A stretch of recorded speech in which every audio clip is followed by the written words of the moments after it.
everybody, I am Bhavna and you are watching Bhavna education diary. तो इस video में हम लीगल करंट अफेयर्स को डिस्कस करेंगे जो कि मार्च मंथ के हैं। और इन लीगल करंट अफेयर्स में हम कमेटीज़ को पहले डिस्कस करेंगे क्योंकि कमेटीज़ पे क्वेश्चंस बहुत आते हैं। और ये जो कमेटीज़ हैं ये 2020 मई की कमेटी हैं। तो इसके साथ ही कमेटी से स्टार्ट करते हुए हम बाकी लीगल करंट अफेयर्स को कवर करेंगे। बट उससे पहले अगर आपने हमारे चैनल को सब्सक्राइब नहीं किया है, press the red button and यहाँ पे आपको सब्सक्राइब करना है, नोटिफिकेशन बेल को ऑन करना है ताकि आपको सारे नोटिफिकेशंस मिलते रहें। तो स्टार्ट करते हैं। हमारी जो पहली कमेटी है वो इंडियाज़ ड्रग रेगुलेटरी सिस्टम, इसको यहाँ पे इसके रिफॉर्म्स के लिए बनी है ये कमेटी और इस कमेटी के हेड हैं राजेश भूषण। तो यहाँ पे ये जो हाई लेवल कमेटी है, a high level committee of expert has been formed by the government to recommend reforms in India's drug regulatory system so that approval process can be fast tracked। अगर ये जो इससे approval process जो है बहुत ज़्यादा मतलब ये फास्ट हो, इसके लिए इसके पूरे इंस्पेक्शन के लिए कमेटी बनाई गई है। तो लॉ एंट्रेंस एग्ज़ाम में थोड़ा सा कमेटी का मोटिव पता होना चाहिए और इसके साथ साथ कमेटी का नाम प्लस में हेड तो 100% पता होनी चाहिए। अब जैसे कि ये कमेटी है, ये कमेटी क्या है, banning on the use of saliva to shine the ball. जैसे कि कोविड-19 में कोरोना की वजह से काफ़ी सारे चेंजेस हर किसी की लाइफ में आए हैं, तो उसी से रिलेटेड यहाँ पे कुछ जो चेंजेस हैं तो वो ये इसमें हम इस कमेटी में देखेंगे। और इससे पहले इस कमेटी के जो हेड हैं वो अनिल कुंबले हैं। तो द इंटरनेशनल क्रिकेट काउंसिल जो है, international cricket councils cricket team has recommended banning on the use of saliva to shine the ball. तो बॉल को शाइन करने के लिए जो स्लाइवा का यूज़ होता है उस पर बैन लगाया है यहाँ पे आईसीसी ने। The practice mean for saving bowling is now primarily had as health risk due to threats of कोविड-19 and protect the safety of players and match officials. क्योंकि यहाँ पे ये जो कोरोना है इसकी प्रोटेक्शन को लेके काफ़ी सारी यहाँ पे बार बार रिकमेंडेशन डायरेक्शंस आती हैं, मास्क लगाओ, हर बहुत सारी डायरेक्शंस आती हैं। तो इसीलिए यहाँ पे कोविड-19 के थ्रेट से बचने के लिए तो और यहाँ पे सेफ्टी को ध्यान में रखते हुए ये डिसीज़न लिया गया है और इसके हेड हैं अनिल कुंबले। अब नेक्स्ट हमारी जो कमेटी है वो बॉर्डर इंफ्रास्ट्रक्चर की है। तो यहाँ पे इसके जो हेड हैं वो lieutenant general D B Shekatkar हैं, ये रिटायर हो चुके हैं। तो this were related to speeding up road construction leading to social economic development in the border areas. तो ये कमेटी यहाँ पे सोशल इकोनॉमिक डेवलपमेंट जो बॉर्डर एरियाज़ में है इनके लिए डेवलपमेंट के लिए ये कमेटी बनाई गई है। अब जो हमारी ये कमेटी है ये बहुत ज़्यादा इम्पॉर्टेंट है और इस कमेटी से रिलेटेड काफ़ी क्वेश्चंस इसीलिए पूछे जा सकते हैं क्योंकि ये स्ट्रिक्ट लाइबिलिटी और एब्सोल्यूट लाइबिलिटी पर बेस्ड है। तो जिसके बारे में अभी हम बाद में इसी वीडियो में डिस्कस करेंगे। इससे रिलेटेड बाकी जो अमेंडमेंट्स हैं और स्ट्रिक्ट लाइबिलिटी और एब्सोल्यूट लाइबिलिटी क्या है। तो जैसे कि विजाक गैस लीक है, इससे पहले यहाँ पे भोपाल ट्रेजरी काफ़ी सारी ट्रेजरी आई हैं यहाँ पे।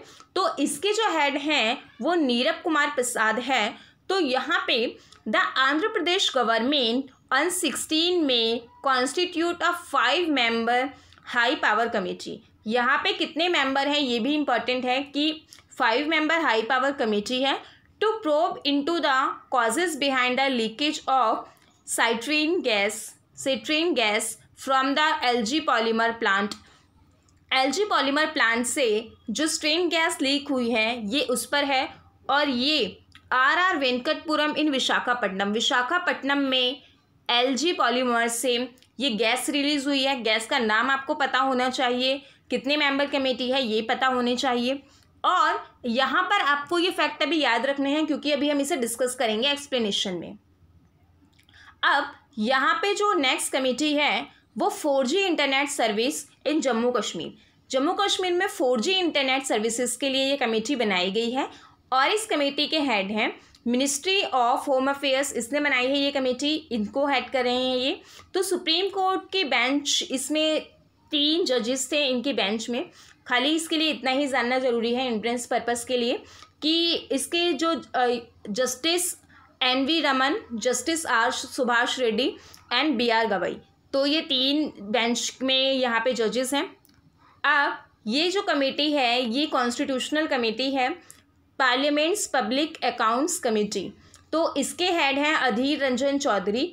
और इसमें ये जानना ज़रूरी है कि इसमें जो पब्लिक अकाउंट्स कमेटी है इसमें टोटल मेंबर जो होते हैं वो 22 इसमें मेंबर हैं, और इसके साथ ही यहाँ पे 15 मेंबर लोकसभा के हैं और बाकी जो मेंबर हैं वो राज्यसभा के हैं।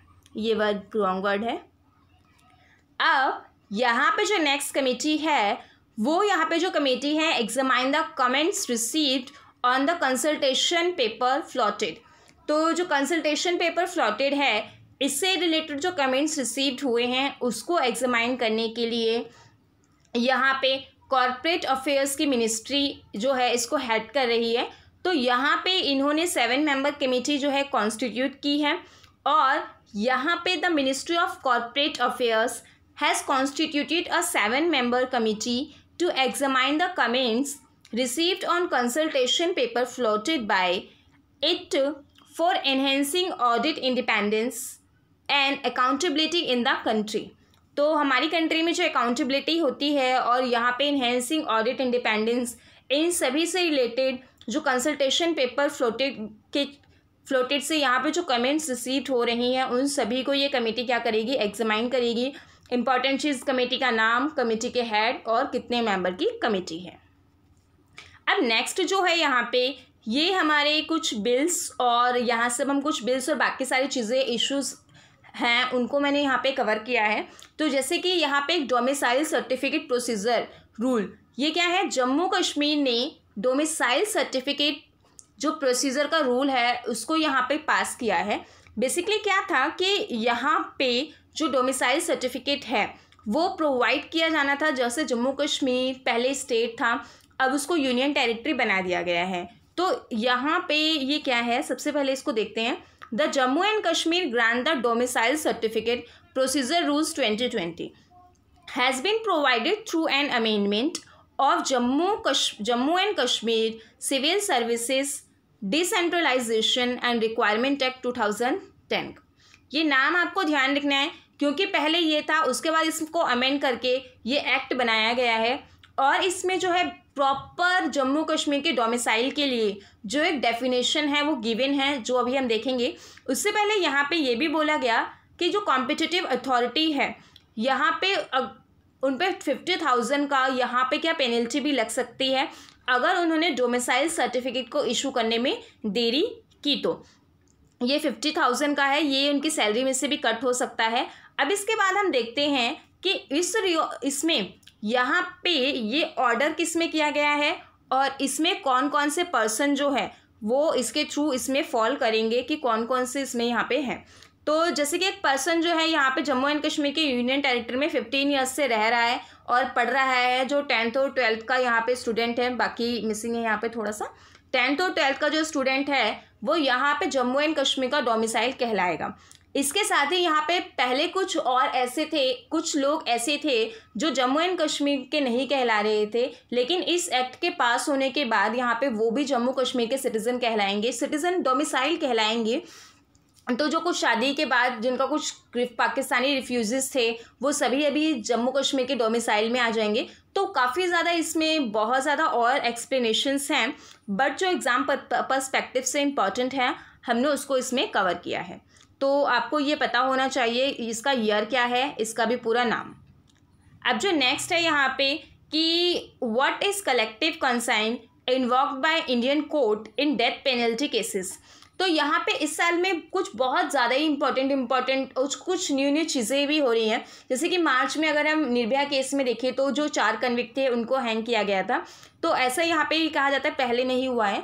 तो इसमें जो है कलेक्टिव कंसाइन, तो एक प्रोजेक्ट है 39A, जो प्रोजेक्ट जिसने कराया है वो है नेशनल लॉ यूनिवर्सिटी दिल्ली। तो नेशनल लॉ यूनिवर्सिटी दिल्ली ने इस प्रोजेक्ट को स्टार्ट किया है और इस प्रोजेक्ट की स्टडी में ये बात कही गई है कि पूरी इंडिया में 3 स्टेट, 2 स्टेट और 1 कैपिटल ऐसी है जहाँ पर बहुत ज़्यादा डेथ पेनल्टी जो है, डेथ पनिशमेंट, कैपिटल पनिशमेंट दी जाती है। तो मध्य प्रदेश, दिल्ली और महाराष्ट्र, इन 3 स्टेट में बहुत ज़्यादा जो है कैपिटल पनिशमेंट दी जाती है। तो इसके साथ ही हम कुछ 2000 से लेकर 2015 के बीच में यहाँ पे स्टडी देखते हैं कुछ, जैसे कि दिल्ली जो है, मध्य प्रदेश, महाराष्ट्र, यहाँ पे ये अप्रॉक्स इतने % लोगों को केसेस में यहाँ पे कैपिटल पनिशमेंट दी गई है। तो इसके रेफरेंस में काफ़ी कोर्ट ने ये भी कहा है, कोर्ट के जजेस ने, कि ऐसे केसेस होते हैं जिसमें रेयरेस्ट केसेस ऐसे होते हैं जिसमें हमें ज़रूरत होती है कि हम हार्शेस्ट पनिशमेंट दें। तो हार्शेस्ट पनिशमेंट यही होती है। जैसे कि हम सभी जानते हैं कई कंट्रीज़ ऐसी हैं जिन्होंने डेथ पनिशमेंट को यहाँ पे क्या कर दिया है, वो रिमूव कर दिया है अपनी कंट्री में, कि कुछ भी हो जाए हम डेथ पनिशमेंट नहीं देंगे, कैपिटल पनिशमेंट नहीं देंगे। लेकिन इंडिया में अभी भी जो है यहाँ पे डेथ पनिशमेंट दी जाती है। तो इसको लेकर खैर सबके अलग अलग पॉइंट ऑफ व्यू होते हैं, ये हमारा पॉइंट ऑफ व्यू नहीं है, ये इस टॉपिक से रिलेटेड है। तो इसके रेफरेंस में इसके बाद लॉ कमीशन जो 2015 का था, उसने रिपोर्ट सबमिट करते हुए ये भी कहा, जिसको हेड किया था AP शाह ने, कि कैपिटल पनिशमेंट को अपोज करने का प्रपोजल रखा था, लेकिन जो कैपिटल पनिशमेंट जो है यहाँ पे किसके में दी जाएगी, the commission had made the proposal only to non terrorism cases. तो इस कमीशन का ये कहना था कि जो नॉन टेररिज्म केसेस होते हैं, उन केसेस में हमें क्या करना चाहिए, हमें कैपिटल पनिशमेंट को क्या कर देना चाहिए, एबॉलिश कर देना चाहिए। और जो टेररिज्म केसेस होते हैं, उन्हीं केसेस में क्या करना चाहिए, कैपिटल पनिशमेंट अवॉर्ड करनी चाहिए। तो इससे ये बहुत डिबेट वाला टॉपिक रहा है, बहुत हमेशा बॉइलिंग टॉपिक रहता है कि डेथ पनिशमेंट जो है वो होनी चाहिए या नहीं होनी चाहिए। तो ये एक अलग मुद्दा है। अब ये नेक्स्ट है महाराष्ट्र के CM उद्धव ठाकरे। ये हर स्टेट का जो CM है, CM अपॉइंट होते हैं, और अपॉइंट होने के साथ ही यहाँ पे ये माना जाता है कि वो लेजिस्लेचर जो है उसके पार्ट होने चाहिए, लेजिस्लेटिव काउंसिल के, तो यहाँ पे लेजिस्लेटिव असेंबली के।